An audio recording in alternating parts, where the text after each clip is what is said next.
Good morning বন্ধুরা, তোমাদের সবাইকে কেমন আছো তোমরা জানিও। আমি ভালো রয়েছি। সাধন সাথী চ্যানেলে তোমাদেরকে অনেক স্বাগত। অনেক দিন পর এইভাবে ভিডিও শুরু করলাম, তাই না বলো?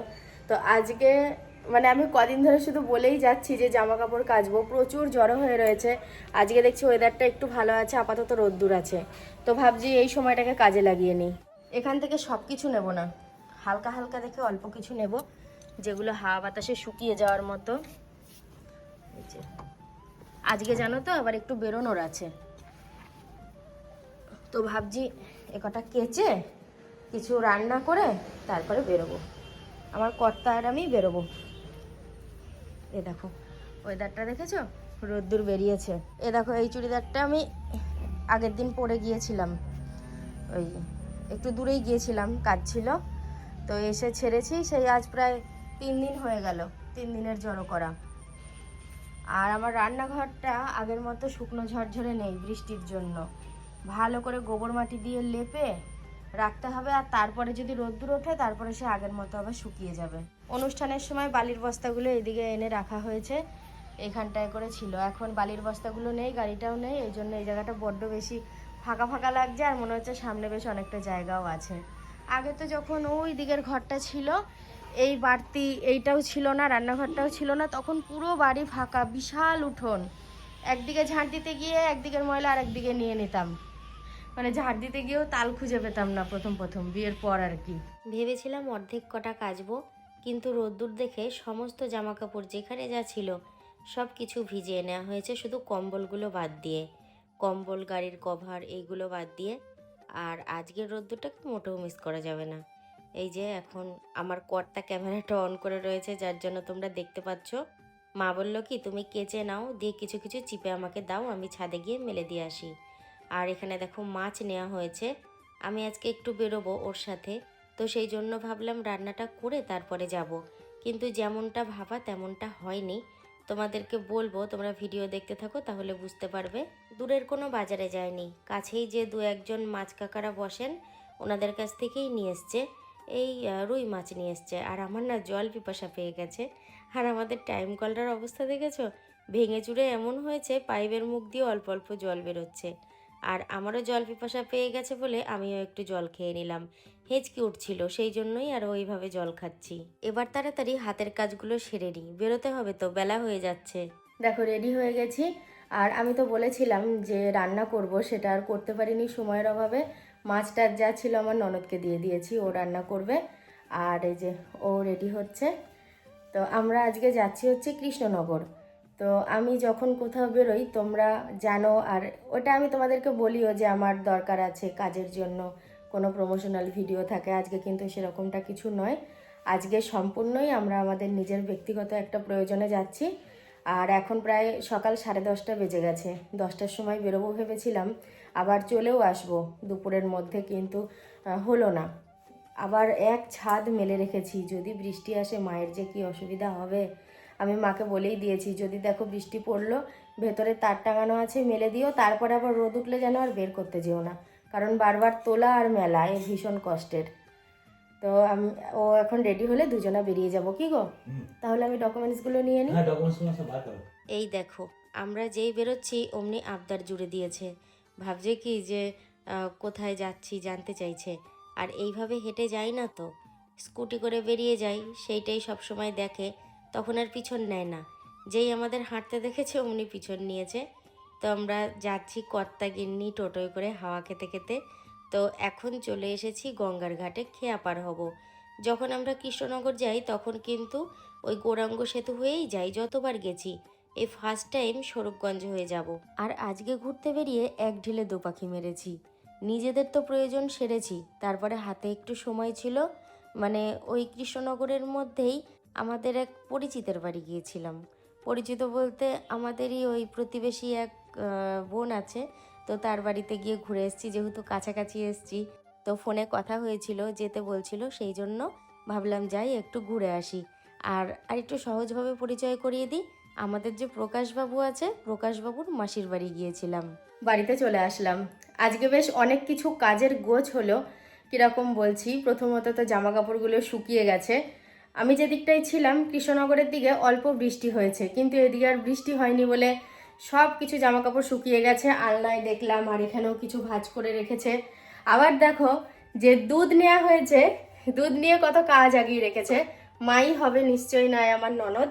এ দেখো আমার কর্তার জন্য ছানা তৈরি করে আমার মতো বাটিতে জল বসিয়ে রেখেছে। আর এখানে রাজুর জন্য দুধ রাখা আছে। আর নিশ্চয়ই মা একটু দই পেতেছে, বাকি দুধটাই যেরকমটা আমি প্রত্যেক দিন ভাগ ভাগ করে দিই রাখি সেরকমটাই করেছে। আর আমি তো এসে চেঞ্জ করলাম। আমার না এই কানে এই দিকে আর এইদিকে ব্যথা করছে সামান্য। মানে কি বলতো, আমি যে কানের দুটো পরেছিলাম মনে হয় ওই ডাঁটির দিকে একটু সমস্যা আছে। একটু চেপে দিয়েছিলাম গুজিটা, আবার চেপে না দিলে কানেরটা খুলে আলগা হয়ে আসছিল। মানে হাতের সামনে ওটা পেলাম, ওটাই পরেছি। খালি কানে যাব, ওর থেকে ছোটো পেলে আরও বেশি ভালো হতো, কানটায় অন্তত ব্যথা হতো না। তো আর কিরাম দেখো সে আমার এই খাটের কোনাটায় বসলেও জাজিংটায় কি সমস্যা কি জানি, আওয়াজ হয় কচকচ করে। তো যাই হোক, এখন আমি খাবার দাবার নিয়ে এসেছি, আর আমার কর্তা খালি বোতলগুলো নিয়ে কলে গেছে জল ভরতে। আর আমার ননদ আজকে কী কী রান্না করেছে তোমাদেরকে দেখাই। এ দেখো গুছিয়ে অনেক কিছুই রান্না করেছে। এটা হচ্ছে চাল কুমড়ো শুধু বানিয়েছে, আর এই হচ্ছে মাছ মশলা দিয়ে রসা, আলু সোয়াবিনের তরকারি, আর এখানে রয়েছে কলাই ডাল। ডালের এই ফোড়নের লঙ্কাটা আমি নিয়েছি, আমার খুব ভাল লাগে ডাল খিচুড়ি যে কোনো তরকারির ফোড়নের লঙ্কা খেতে। জল ভরা হয়ে গেল তাই তো? জল ভরা কমপ্লিট। এখন কি কি হবে আমি বলে দিচ্ছি। লাইট কটা অফ হবে, টিভিটা চলবে, তারপরে খেতে বসবো তাই তো? ঠিক আছে, তাই হোক, খাওয়া দাওয়া করে নিই।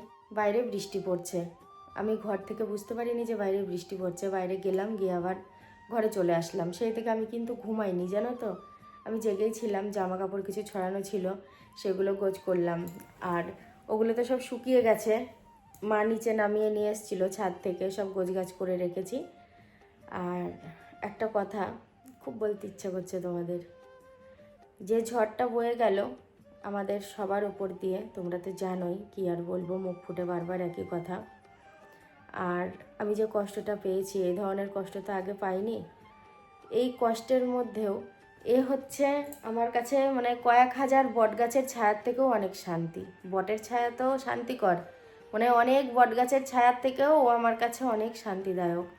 কারণ যখনই কষ্ট পেয়েছি, যখনই কান্না করেছি, হ্যাঁ রাত্রেবেলা ঘুমাতে পারিনি, কান্না করেছি, ঘুমের ঘোরে কান্না করেছি, ও কিন্তু মানে ওর বুকে টেনে নিত আমায়, মাথায় হাত বুলিয়ে দিত। একটা যে সান্ত্বনা, ওকে ভরসা, এটা তো আমি সবই করি। আমার মায়ের কাছেও তো আমি স্নেহ, ভালোবাসা, আদর, সেটার সাথে তো আর কোনো কিছুর তুলনা হবে না। কিন্তু আমি এর সাথেও অন্য কিচ্ছুর তুলনা করতে পারবো না। এটা আমার মানে শান্তি, ভরসা, সব কিছু। বলে কি যে জানি বাবা চলে যাওয়ার কষ্ট তুমি কোনোদিনই ভুলবা না, ওই শূন্যস্থান পূরণ হবে না, কিন্তু আমরা তো সবাই আছি, তোমাকে সবাই কত ভালোবাসি। বাইরে বৃষ্টিটা আবার পড়ছে। আচ্ছা বন্ধুরা, আর একটা কথা, আমি আগের ভিডিওতে ওই বাবার কাজে পাওয়া কিছু উপহার তোমাদেরকে শেয়ার করেছি। তো একজন জিজ্ঞাসা করেছে কটা শাড়ি পেয়েছো।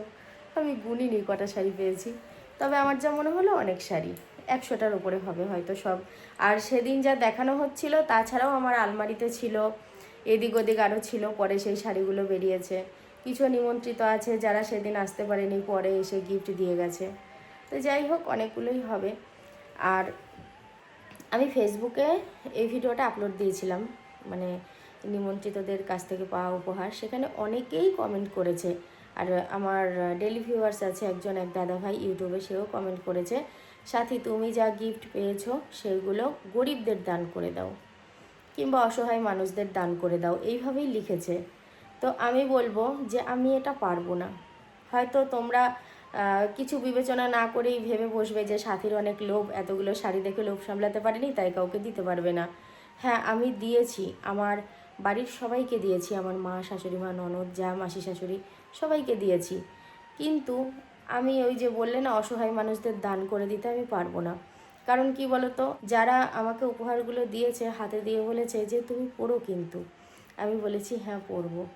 আর তাদের দেয়া উপহারগুলো আমি যদি কাউকে দিয়ে দিই, বিশেষ করে অসহায় মানুষদের ওইভাবে সব কিছু ধরে দিয়ে দিই, তাহলে কিন্তু আমি তাদের কাছে ছোট হয়ে যাব যারা আমাকে উপহারগুলো দিয়েছে। আর যারা আমাকে উপহারগুলো দিয়েছে তারা কেউ আমার পর নয়, আত্মীয় স্বজন, বন্ধু বান্ধব, পাড়া প্রতিবেশী, তো তারাই আমাকে দিয়েছে। তো আমি সেটা পারবো না। যখনই আমি উপহারগুলো দিয়ে দেব তখন কি ভাববে জানো তো, ভাববে কি ওর অনেক হয়ে গেছে, তো আমাদের দেওয়া উপহারগুলো ওর ভালো লাগেনি, পড়বে না, তাইও অন্যকে দিয়ে দিয়েছে। তো আমি সেরকমটা করব না, আর আমি নিজের কাছেও অনেক ছোট হয়ে যাব এই কাজটা করলে। আমি চাই না আমি কাউরের কাছে খারাপ হতে, নিজের কাছেই খারাপ হব না তো কাউরের কাছে। তো সেই জায়গা থেকে আমি পারবো না। জানি না এই কথাটা কে কতটা বুঝতে পারলে, কিন্তু আমি ওই যে বললাম, হ্যাঁ আমি নিজের থেকে যদি আমি কিনে দিই সেটা খুব ভালো, সেটা আমি নিজেও নিজের কাছে পরিষ্কার থাকবো, আর কাউরের কাছে আমার ছোটও হতে হবে না, খারাপও হতে হবে না। কিন্তু যারা ভালোবেসে আমাকে উপহারগুলো দিয়েছে পড়ার জন্য, আমি যদি এই দিয়ে দিই তাহলে তাদেরকে ছোট করা হয়, আমার তো সেটা মনে হয়। এই আর কি। এখন যে ব্যাপারটা আমি তোমাদেরকে দেখাচ্ছি এটা কোনো নতুন ব্যাপার নয়, কিন্তু ব্লগে এর আগেও প্রচুরবার এই বিষয়টা আমি শেয়ার করেছি। বৃষ্টি পড়ুক যাই হোক না কেন ওর যেতে হবে চায়ের দোকানে, তাতে যাই হয়ে যাক না কেন। তবে বন্ধুরা, চায়ের টানে কতটা যায় আমি জানি না, আমার মনে হয় চায়ের দোকানে যেসব বন্ধু বান্ধবরা থাকে তাদের টানে বেশি যায়। আর আমাদের এই স্কুটিটা দেখলেই না মনটা কেমন করে উঠছে। এই স্কুটিটা খুব খারাপের দিকে, ওই সাইলেন্সার পাইপের মধ্যে কিছু একটা ঢুকেছে, দিয়ে শুধু আওয়াজ হচ্ছে। আমি ওই ঘরে ছিলাম, ওই ঘরে গেল, তারপরে বললাম এ ঘরে এসে ছানাটা খেতে, দিয়ে এসে দেখছি খেয়েছে, আবার আজকে আমার জন্য রেখেছে। হলো আমার জন্য রেখেছো কেন, মানে কথা বলতে দিল না, মুখে ভরে দিল। আমি খাই না কোনোদিন, আমার ভালো লাগে না। না, কাল থেকে রাখবা না। আর এখন তোমাকে একটা জিনিস দেয়া হবে খাবার জন্য, এনো, এই যে ঠাকুরের প্রসাদ, একবারে চামচ দিয়ে রেডি করে দিয়েছি। আর পাহাড়ের মতো কম্বলটা বেরিয়ে গেছে। এই যে এই কম্বলটা না আমি অসহ্য অবস্থায় ব্যবহার করেছিলাম, যেদিন ঘাট কামান হয় সেই দিন খুব ভাগ্যটা ভালো ছিল যে রোদ্দুর হয়েছে চঞ্চনে। ওই আমার ভাইজি, বৌদি, আমি তিনজন ছাদে মিলে কেচে দিয়েছিলাম, শুকিয়েও গেছে। দেখতে হবে তো আমার বৌদি। গতকালকের ভিডিওটা আর কালকে শেষ করা হয়নি, খাওয়া দাওয়া করে শুয়ে ঘুমিয়ে পড়েছি। এই মানে খাটেই মনে হয় যেন আমি লাস্টে বলছিলাম ওকে ছানা খাওয়ার জন্য, নাকি আমি নিচে ছিলাম, যাই হোক হবে। আর এই যে পরের দিনের যে সকাল সেটা বোঝা যাচ্ছে, দেখো জানালা দিয়ে দিনের আলোটা স্পষ্ট বোঝা যাচ্ছে। আর এখানটা থেকে এরকম ক্যামেরা ধরলে মনে হয় যেন রাতেই কথা বলছি, কারণ ঘরের দরজা জানলা দিয়ে দিলে সেভাবে বাইরের আওয়াজও আসে না। তো আমি কেন শ্যুট নিয়ে বলবো যে না আমাদের খাওয়া দাওয়া হয়ে গেছে ঘুমিয়ে যাব, ওটা আমি কোনো দিনের জন্যই করি না। কারণ এর আগেও বেশ কিছু ব্লগে তোমরা দেখেছো আমি শেষ করতে ভুলে গেলে পরের দিন করি। এই যে আজকে পরের দিনের সকাল, আমার কর্তা এখনও ঘুম দিচ্ছে। কখন উঠবা? উঠে পড়ো। তো বন্ধুরা চলো আজকের মতো টাটা, দেখা হচ্ছে পরের ভিডিওতে।